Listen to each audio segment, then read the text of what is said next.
Got it. All right. Over to you, Chris. Awesome. Thanks very much, Abe.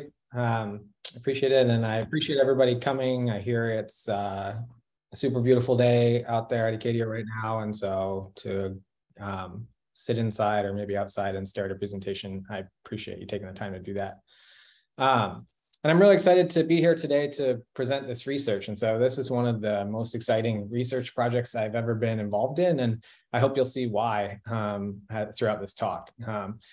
Before I get started, I just want to acknowledge my great collaborators, which were really instrumental in making this project happen. And that includes Randall Hughes at Northeastern University, Abe Miller-Rushing, who you just heard from at Acadia National Park, and Nick Fisichella at the Schoodic Institute. And as Abe mentioned, I just want to thank the Smith Fellows Program for providing the bulk of the funding for this research. And so I want to get started with just a little video that might give you a bit of a flavor of what I was doing last spring, the spring of 2021. And I'm going to tell you right off the bat that the audio is not great, and that's not your computer or mine, but there'll be subtitles, so you can read the subtitles. And so here we go. Oops.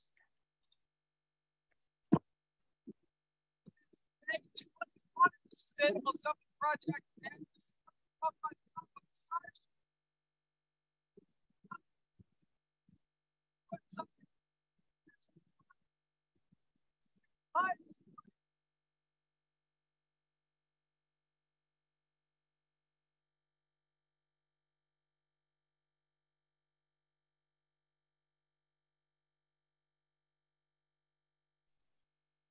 So that gives you a little flavor of what I was doing over the last, or in the spring of 2021. And so you got to ask yourself, why was I up on the summit of Sargent Mountain recording a video on a day that was so windy I could barely stand up, and on a day that was so foggy that I could barely see 10 feet in front of my face?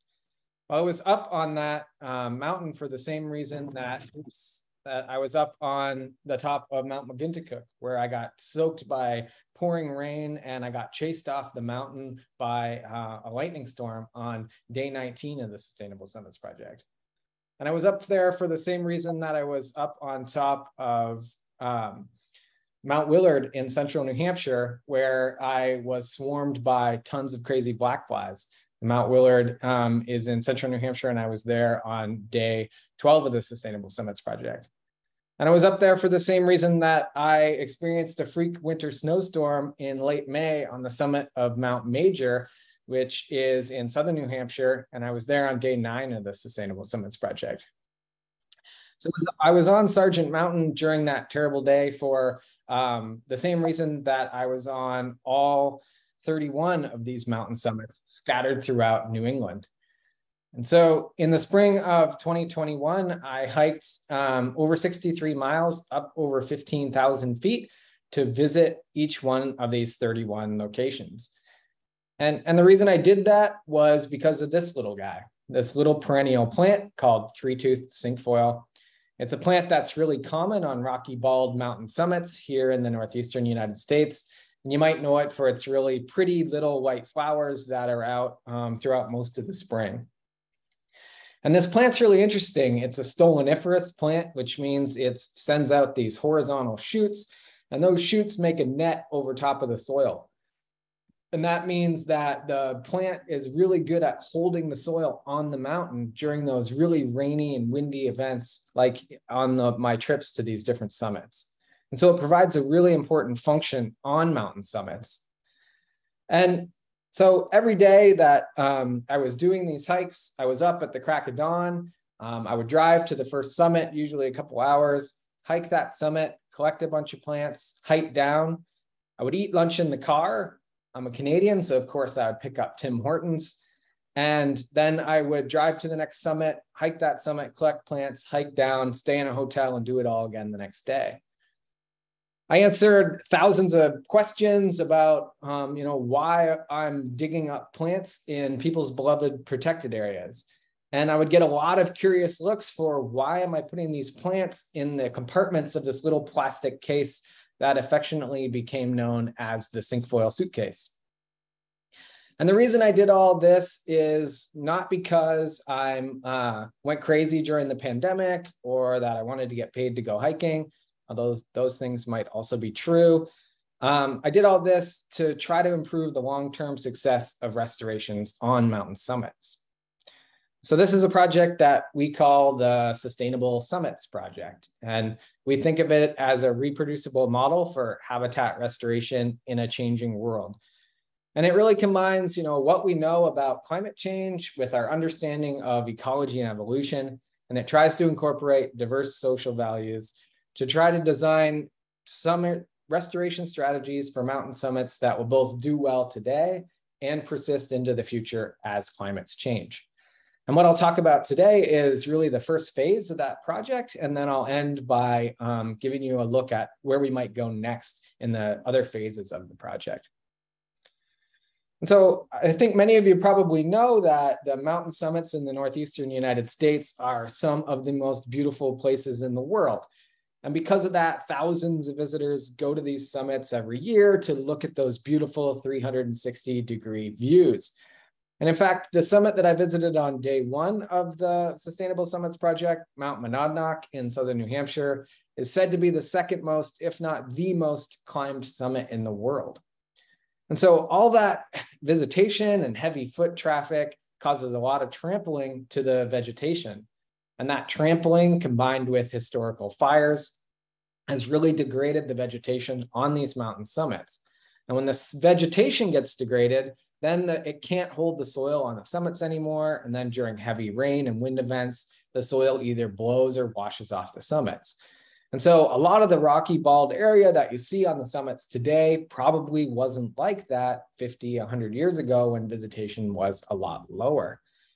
And so because of that, many management agencies are starting to think about how can we protect existing vegetation and restore new vegetation to these degraded areas. And Acadia National Park and their partners, Native Plant Trust, Friends of Acadia, Schoodic Institute, and others have really been leading the way on trying to design restoration strategies for these summits. And so over the last 6 years, they've been testing a lot of different methods on the summit of Cadillac Mountain to try to determine which methods might work best for restoring plants to these summits. And one of the species that is doing really well in those restorations is 3-2 cinquefoil, the species that I went to all those summits to collect. And so this species is likely going to be included in future restoration efforts. But the future of 3-2 cinquefoil is really uncertain under climate change. Models suggest that 3-2 cinquefoil is really sensitive to high temperatures, specifically maximum summer temperature. And Jenny Smetzer, another second century stewardship fellow, used species distribution models, or models that you might heard of as climate envelope models, to predict the future of 3-2 cinquefoil in Maine. And that work suggested that 3-2 cinquefoil could lose 98% of its distribution in Maine. But I want to point out that those models that Jenny used have a lot of simplifying assumptions, right? They ignore a lot of important biology. They ignore a lot of important aspects about climate. And that's not a criticism of Jenny Smetzer's work at all. Those models are very commonly used in climate change biology. And conservation practitioners around the world are using outputs of those models to design climate change adaptation strategies. But really, there hasn't been a lot of rigorous experimental tests of the predictions from those models. And so one of the first objectives of the Sustainable Summits Project is to really test predictions from these previous modeling efforts. And so the real pinpointed question is 3-2 cinquefoil really sensitive to increased maximum summer temperatures as the models predict? And then the second objective of the Sustainable Summits Project is to try to determine, okay, if 3-2 cinquefoil is sensitive to high temperatures and we're going to restore it now, then what can we do to try to help those restorations persist into the future? And specifically, we want to look for win-win or no regret solutions. So by that, I mean, we want a solution that we can implement today, and it will have benefits for the restoration today, regardless of whether the climate changes or how the climate changes, and regardless of whether 3-2 cinquefoil is or isn't sensitive to increased maximum summer temperatures. And so one potential solution or strategy that's a win-win strategy is to increase genetic diversity. And so traditionally in restoration, the practice over the last few decades has been to collect seeds or seedlings locally and then use those individuals to restore a restoration site. And the idea behind that is that if the plants are already adapted to local conditions, then they'll do really well at the restoration site under local conditions. And if propagules aren't available from locally, then restoration practitioners often get material from nurseries. So seeds or seedlings from nurseries, and they bring those to the restoration site. And the logic behind that generally is that nurseries can create plants that do really well in restorations. So they reproduce a lot, they can grow really quickly. But so this has been the best practice for years, but a lot of recent research, much of it done by my current advisor, Randall Hughes, suggests that maybe this is not the best practice. Now the research is suggesting that maybe instead we should be sourcing seedlings or seeds from multiple locations, bringing those to the restoration site, and that can increase genetic diversity. And that increase in genetic diversity can have a ton of really important benefits.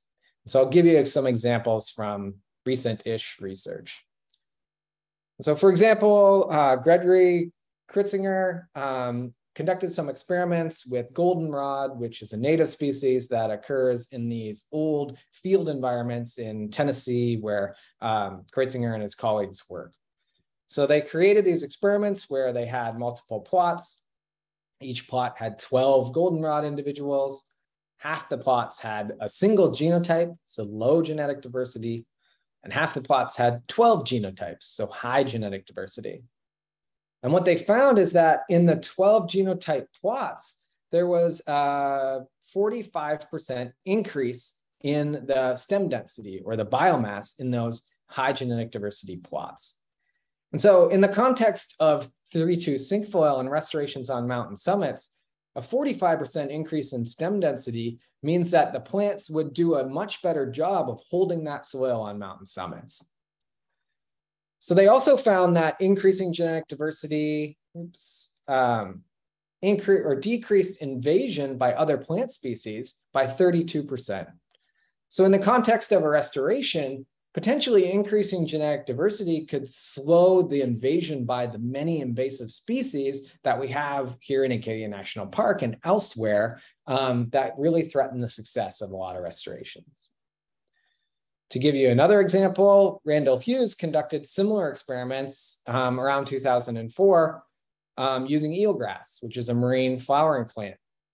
And she created similar experiment. She had plots with low genetic diversity, and she had plots with high genetic diversity that included 8 genotypes of eelgrass. And interestingly for her, she monitored this experiment for about 5 months. And then she went to do another round of monitoring. When she got there, she noticed that geese had devastated the plots. They'd eaten a lot of the eelgrass that she planted. And she was devastated because this was a chapter of her PhD, and she was worried, oh my gosh, my PhD experiment's been ruined. But then when she went out to monitor these plots, what she found is that actually the plots with 8 genotypes with high genetic diversity, they had 15% less herbivory damage. And so this was a really big insight. Genetic diversity actually increased resistance to disturbance. So these are just 2 examples of how genetic diversity could make a restoration more successful. And these are examples that don't even involve climate change, right? And so these are potential win-win solutions. But there's also examples where genetic diversity has made experiments or restorations more resilient to climate change. So another example with eelgrass by Torsten Rausch in the Baltic Sea, similar type experiment as before. They had plots with low genetic diversity and they had plots with high genetic diversity. And luckily, this experiment just happened to coincide with an unprecedented heat wave that occurred in Europe in 2003. And 1 month after that heat wave, they found that the plots that had increased genetic diversity had 34% more biomass. And so they showed that really these plots that have high genetic diversity can be more resistant to extreme events under climate change. And this is just one example of how genetic diversity can improve the resilience of restoration to climate change. And in fact, one of the most commonly recommended climate change adaptation strategies is to get individuals from warmer locations, move them to cooler locations, to make the population in the cool location more resilient to climate change.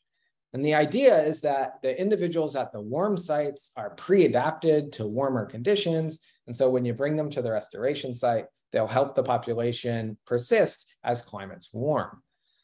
And so this is, like I said, a really commonly recommended strategy, but it hasn't really been rigorously, there you go, tested in it with a big field experiment.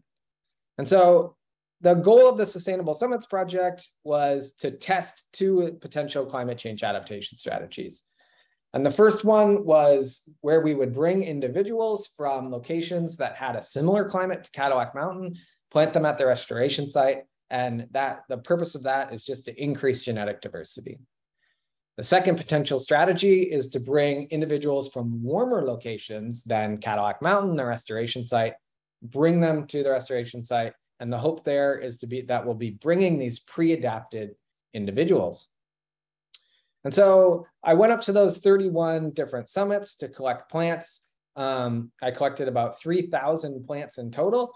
We brought most of those here to Acadia National Park, and we used them to create 115 experimental populations in 4 common gardens.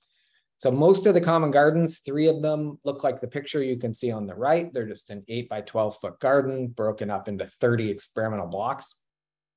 And 2 of those, so 2 of those sites are at the summit of Cadillac Mountain. One of them doesn't look like this. It's embedded within the restoration. But both of the sites on the summit of Cadillac Mountain are obviously experiencing the climate that the restoration is experiencing today. We also have a site at the base of Cadillac Mountain, which is about 2 degrees Celsius warmer. And so this is to simulate what the restoration might experience in 25 or 30 years as climates change.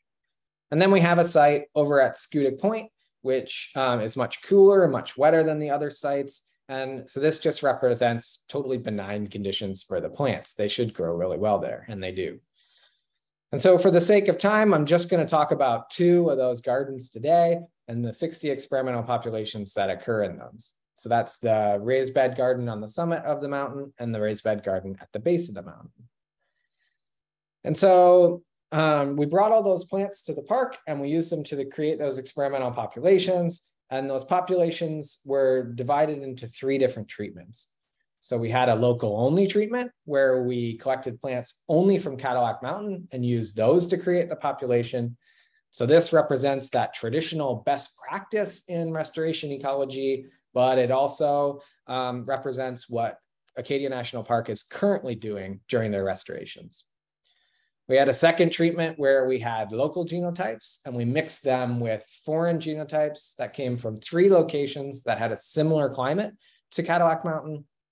And then in our last treatment, we had mixtures of local genotypes and individuals that came from 3 locations that had a warmer climate than Cadillac Mountain.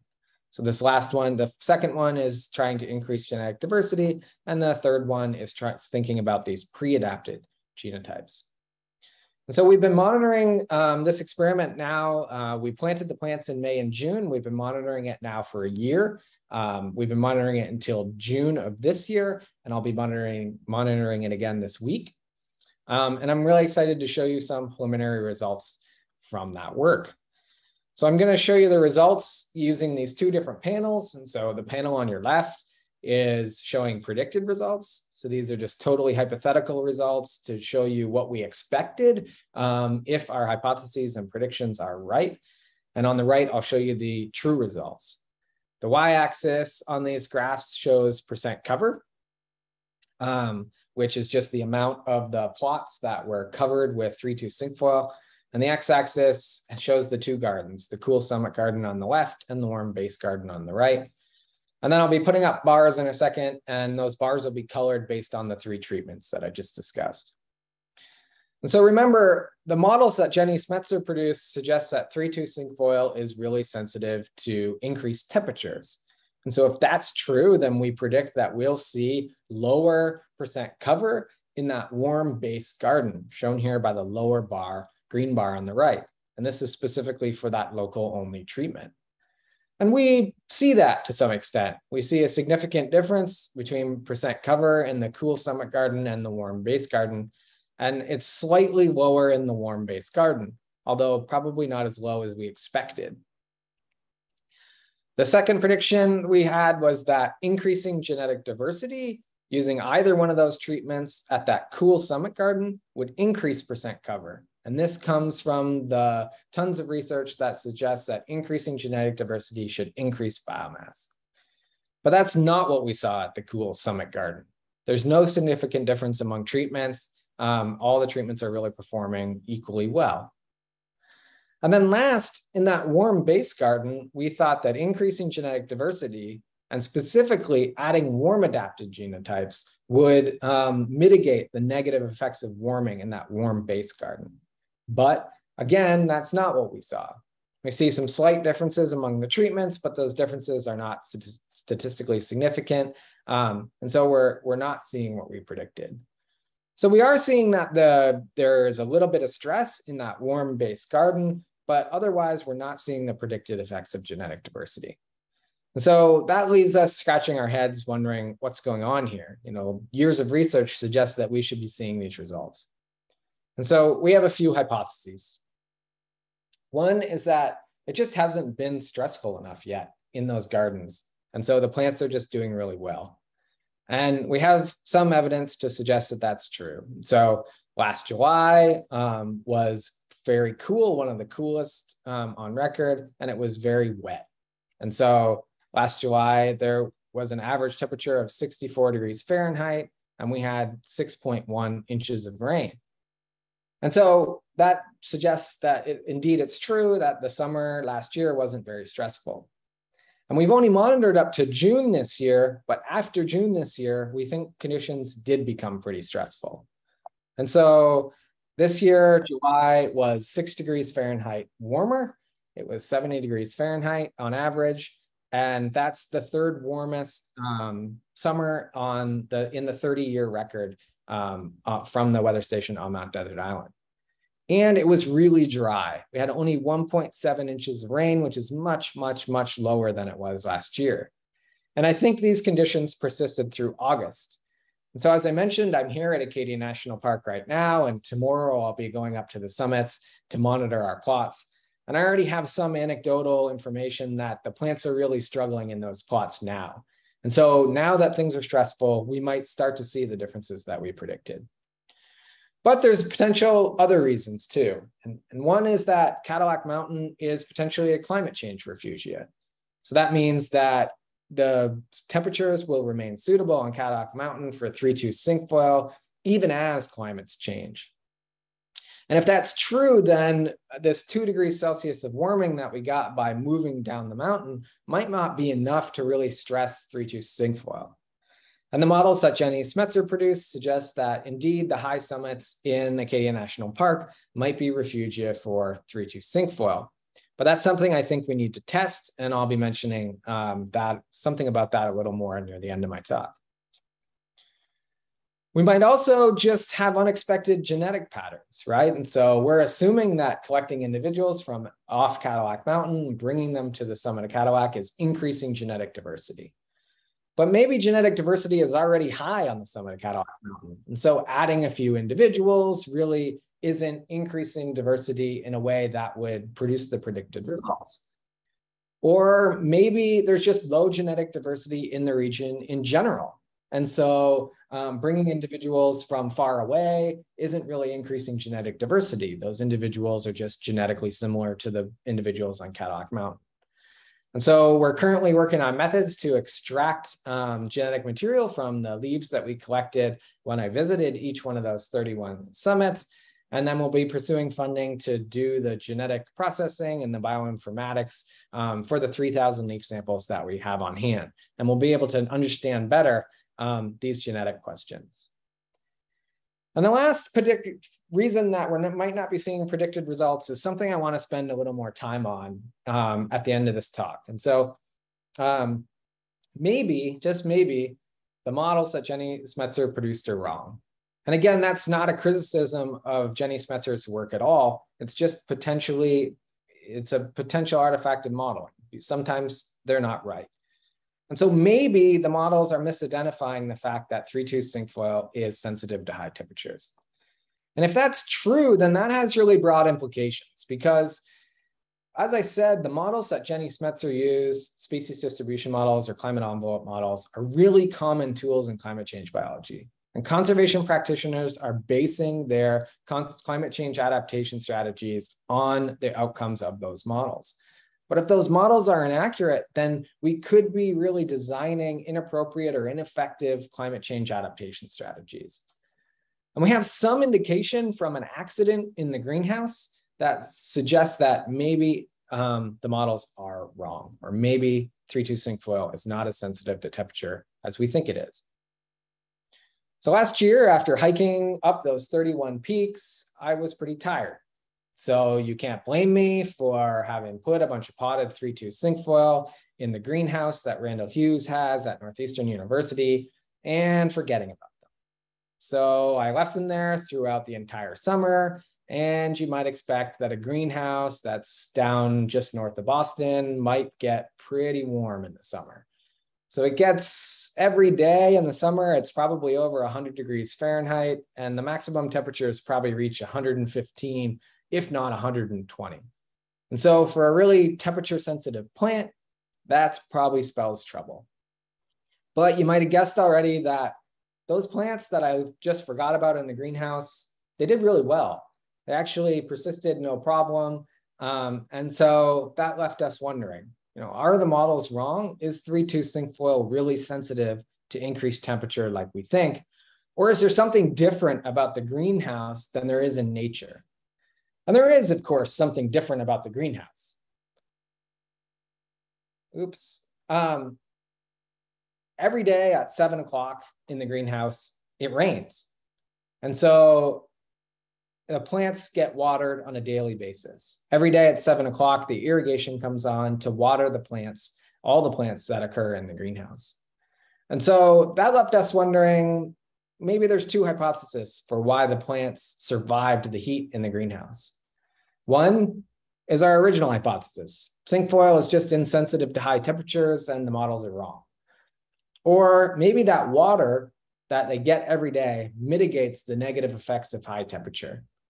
And so to test these two hypotheses, this spring, we set up a little experiment to try to see which one of these hypotheses is correct. And so we took 400 plants that we had left over from our collections from the 31 locations, and we planted them in 4-inch pots, and we put them out on these tables. We split the plants into 2 treatments. The first treatment gets water every day, just like they did last year when they survived the high temperatures of the greenhouse. And the other plants get the same amount of water as they would during an average year on Cadillac Mountain. So they get watered twice a week, and they get a centimeter of rain each time they get water. And so this experiment's been going on for 3 or 4 weeks now, and I'm going to share some results from this. So again, I'm going to share the results with predictions on the left, and so that's totally hypothetical data to just show you what we expect to see if those hypotheses are correct. And I'm going to show the real data on the right. This time, the y-axis is the proportion of the plants that are still alive in the greenhouse, so the proportion survived. And the x-axis shows the 2 watering treatments with the daily watering or the heavy precipitation on the left and the watering twice a week on the right. And so if the plants are really just insensitive to high temperature, then what we expect to see is that the watering won't make a difference, right? We can reduce the watering to what they experience in nature, and they'll still just perform really well in the greenhouse. But if the plants are sensitive to high temperature, then what we expect is that we'll see a big drop in survival in the plants that are now receiving a natural amount of water. And so that's what will occur if water mitigates the negative effects of high temperatures. And so what are we seeing after about 3 weeks of monitoring? Well, we're seeing that there's really not that big of a difference between the survival for the plants. And so the plants that were watered daily have about 73% survival. The plants that were watered twice a week have about 68% survival, and that difference isn't significant statistically. And so that's suggesting that 3,2 cinquefoil actually isn't sensitive to high temperatures under climate change. And so what's going on here? Are the models wrong? Well, we're not sure yet. Our field experiment suggests that there is some stress in that warm-based garden because there's lower percent cover there, but the stress isn't that big. But we need to monitor that experiment more too, because we've had a really harsh July, and so maybe we'll see big differences now. On the other hand, maybe it's a climate change refugia, so there's more work to do there. The greenhouse experiment suggests that the plants are insensitive to high temperature, but a greenhouse isn't nature, right? We've corrected the watering, but there's still a lot about a greenhouse that isn't natural, right? There's really high humidity in the greenhouse. There's no wind, there's no bugs, there's no plant competitors. It's just a pretty artificial environment. And more than that, I really just want to stress that really, these are all just preliminary results. As I suggested, we've got a lot more monitoring to do on both those experiments. But I think either way, regardless of how these experiments go, we have some pretty interesting next steps. And so let's say that our greenhouse experiment flips and we start to see that watering is mitigating the negative effects of high temperature. Then there's a lot of interesting things we can do with that. And one of them is modifying our existing experiment to explore this temperature precipitation interaction in the field. And so one of the things I didn't tell you about is that really in this experiment, the garden is split into two replicates. And so at the top of your screen, we have 15 populations that are virtually identical to the ones that are at the bottom of your screen. And so that means that we can split this garden into two in next year or maybe a year later, and we can manipulate precipitation in one of those replicates. And we can see how reducing precipitation affects the plant's ability and the population's ability to beat the heat. And we can see if the different treatments perform differently with different amounts of precipitation. We can also start to think about nature-based solutions to climate change. Because if water helps plants mitigate the negative effects of high temperature, then we can start to think of solutions about how we can increase water or soil moisture at the restoration sites. And one potential solution to that is mosses and lichens. And so mosses and lichens are really common on some of the more undisturbed rocky summits in the Northeast. And as you probably know, one of the big things that they do is hold soil or hold moisture. And so maybe if we restore mosses and lichens along with vascular plants like 3,2 cinquefoil, then the mosses and lichens can hold water and make those other plants less vulnerable to increased temperatures under climate change.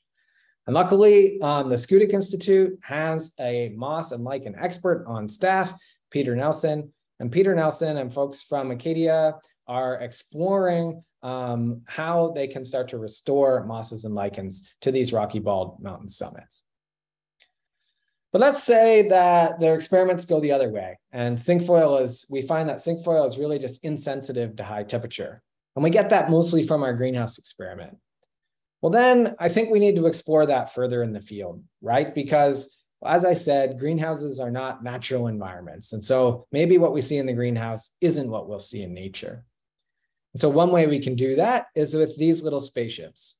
These spaceships are called open top greenhouses. They're just plexiglass structures that can simulate warming under the warming that we would experience under climate change. So they're used all around the world in a lot of different ecosystems. And folks at Schoodic Point have actually used tested these in a bunch of different ecosystems. And so they tend to heat up the environment by 1 or 2 degrees Celsius. And so what we can do is we can create small open top greenhouses. We can install them in places where models predict that 3,2 cinquefoil will be vulnerable to climate change. We can install them in places where models predict 3,2 cinquefoil will still persist under climate change. And then we can see if those model predictions are correct. And so unfortunately, right now, the Sustainable Summits Project is in a phase where we've probably generated more questions than we have answers. And to be honest, that's a really exciting place to be for a scientist like me. there's a lot of new exciting questions to explore. But for managers, I can assume that that's a pretty frustrating place to be, and maybe even a paralyzing place to be. Now, as a manager, they're trying to find solutions that can help ensure that the actions that they're doing today will continue to persist in the future as climates change. But on the other hand, they want to ensure that they're investing in adaptation strategies that have been proven, and they want science to help do that. But science is a long process, and they can't wait for the long process of science to be complete. And so they're really in a bit of a dilemma right now. But what I want to suggest in just the last minute of my talk is that that's really a false dichotomy, this dichotomy between acting now and waiting for the science to catch up. And the reason for that is that we can learn while we do, and we can do that by turning restorations into experiments. So we can take a restoration, we can break it into experimental plots, we can apply different treatments in those plots. Following tenets of good experimental design, we can replicate those treatments, and we can have controls, and then we can basically have a restoration that is also an experiment. And that can have a lot of really important advantages. And so first, it's a bet hedging strategy against failure, right? If you employ one technique, and then that technique, it doesn't work under climate change in a decade, then the entire restoration is going to fail. But if you employ multiple techniques, there's a better chance that one of those techniques is going to do better in the future. And there's some good evidence for that. A recent meta-analysis showed that restorations that use multiple techniques are more resilient to extreme events that we've experienced under climate change already. But in addition to that, I think experimentation can reduce this failure paralysis, right? And so by that, I mean this idea that folks are unwilling to try something new because they think it might fail. But by couching a restoration in terms of an experiment, then that might make failure a little more acceptable, in part because of this bet hedging thing, and in part because the whole point is to be learning. And it's also means that we might be able to get partners on board with some of the more controversial strategies. So for example, assisted gene flow, which we're testing here, is pretty controversial. But if we're just doing it in an experimental context to see how it works and to understand the pros and cons, it might be more acceptable. And then last, I think these experimental restorations are really great science communication tools. I mean, I talked to a lot of visitors from the park. I talked to members of Congress, and I got to tell them the same story that I just told you here today.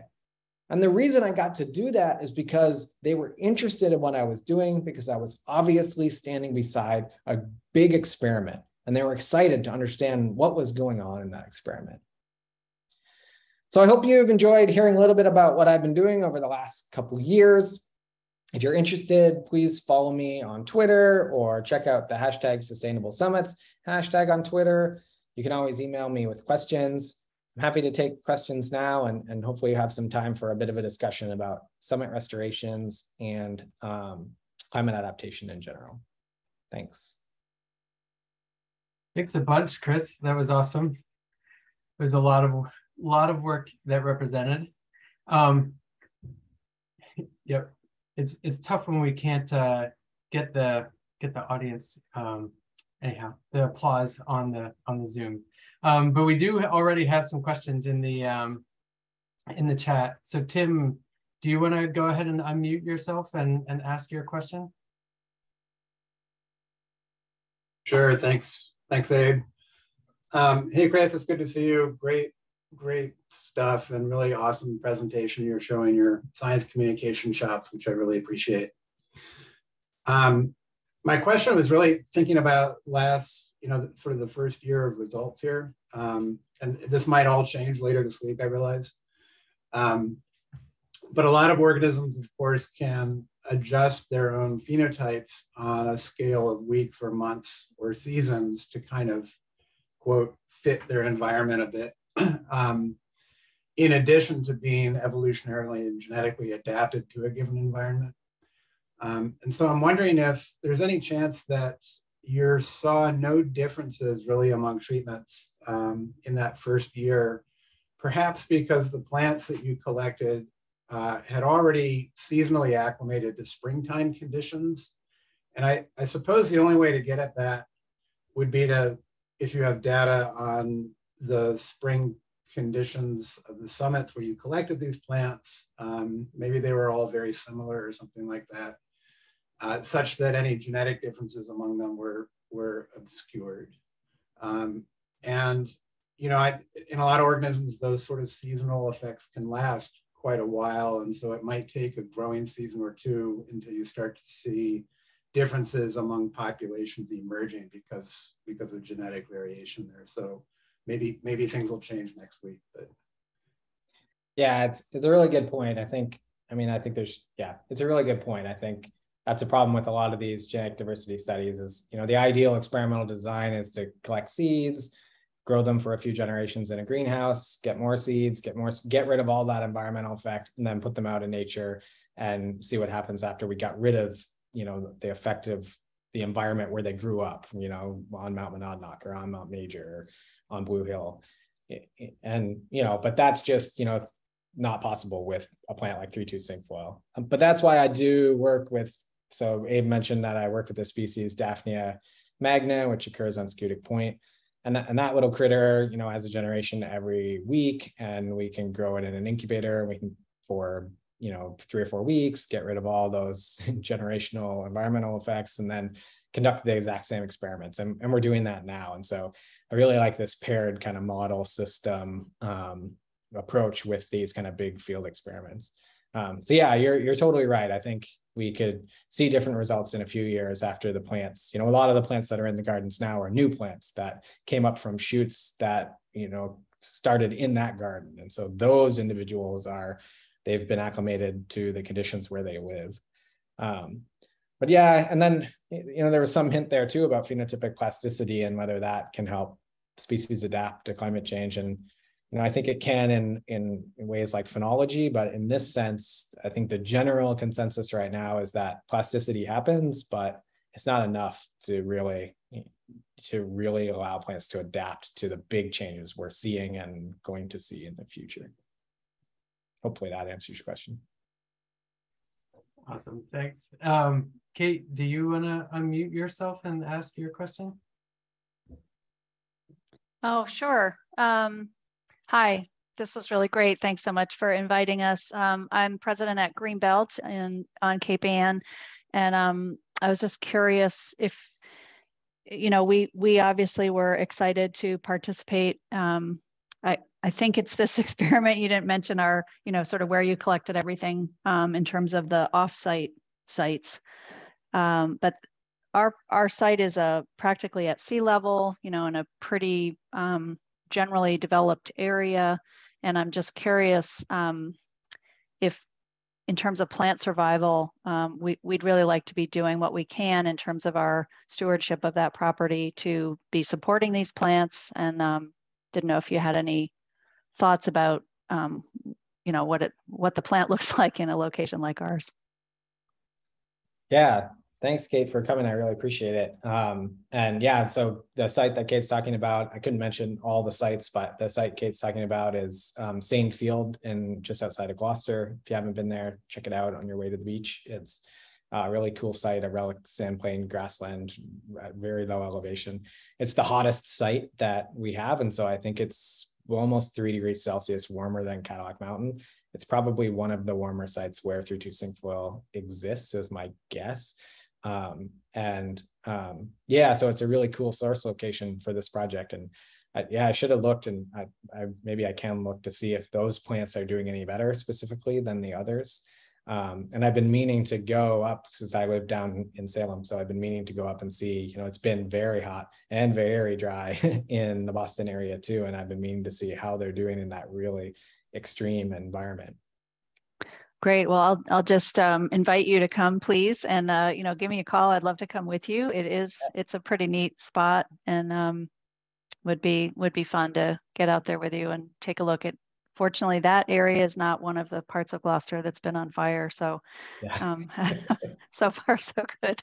Yeah. Thanks again. It's really fun to be able to participate, and I appreciate your presentation today a lot. I'm glad it's being recorded. I'm going to encourage some of our board and staff to watch when they have a chance. Great. Yeah, thanks. And thanks to, this was a monumental effort that I worked with, 16, it took 16 different permits to collect all these plants. And that involved a lot of different land trusts and state agencies and federal agencies. And, it's just, and everybody's been really excited to contribute. And that's really been awesome. I think it just shows that we all know this is a big issue and we're really interested in trying to find solutions. And if we can work together like we have on this project, maybe we can do that. Yeah, the multi-site collaborative nature of the project is really great. Susie, do you want to unmute yourself and ask your question? Hey, Chris. I just, looked up, I don't know much about three-tooth cinquefoil, but I was wondering what the distribution of it was. And it does look like there are populations down into Georgia and Appalachia. So I was just wondering if one of the hypotheses is that it's not as sensitive to heat as, models might suggest. Is there anyone else that you can talk with about, what other effects we might be seeing further south? Yeah, it's a good point. So yeah, I meant to put up a slide of the distribution, but yeah, the plant occurs mostly in Canada, and then it has a southern distribution that extends kind of along the Appalachians down to Georgia. And then it occurs in the Whites and over here in Acadia too, but and along the coast. But really south of Massachusetts, where I stopped collecting, it's just very spotty. And so it's just a relic on top of these like very isolated mountain summits. So like, I think it's called High Point in New Jersey has some plants. And then there's a mountain in Georgia. There's a spot on iNaturalist for it, but they won't tell you exactly where it is because it's super endangered down there. So yeah, I think my guess is that, I don't know, I guess we just don't know how sensitive the plant is to temperature change. I think it probably still is, but if it is, then down there it's in trouble. And it's an interesting thought about what will happen to it down there, because down there, they're probably just glacial relics that occur on the top of these mountains. And some research has suggested those glacial relic populations have a lot of genetic diversity already. And so that might set them up to be doing really well, or at least be able to cope in some way under climate change. So yeah, there's actually, it's pretty interesting. There's not a lot of research on southern margin distributions of species and what's going on species warm range margins. And Acadia National Park is situated in a really cool spot for that, because there's a lot of species here that are near their southern range margin. And so, yeah, I think there's a lot of cool work we could do about that. So that was rambling. I don't know if it answered your question, but. Well, I appreciate it. Thank you. Shed some light. So I have a question from the kind of the manager perspective. This is, do you think that there's a way to anticipate whether species are temperature limited, so it might benefit from this kind of assisted genetic management versus, versus species that maybe like the three-tooth cinquefoil that aren't necessarily temperature limited? Are there ways to kind of guess this ahead of time? Or do you think that we're going to have to do I would hate to think that we need to do experiments like this for all the species we're thinking about, including in restorations, right? And so is there a shortcut? Are there traits that we might look for that you think, or have you even started thinking about that? Yeah, it's a good question. I struggle with this in ecology in general. I mean, everything's different and everything's context dependent, and that's a lot of people's conclusions. But if that's true, then what are we doing? I mean, we need to do experiments on every single individual plant. I mean, it just isn't. So I don't know, it puts us in a weird place.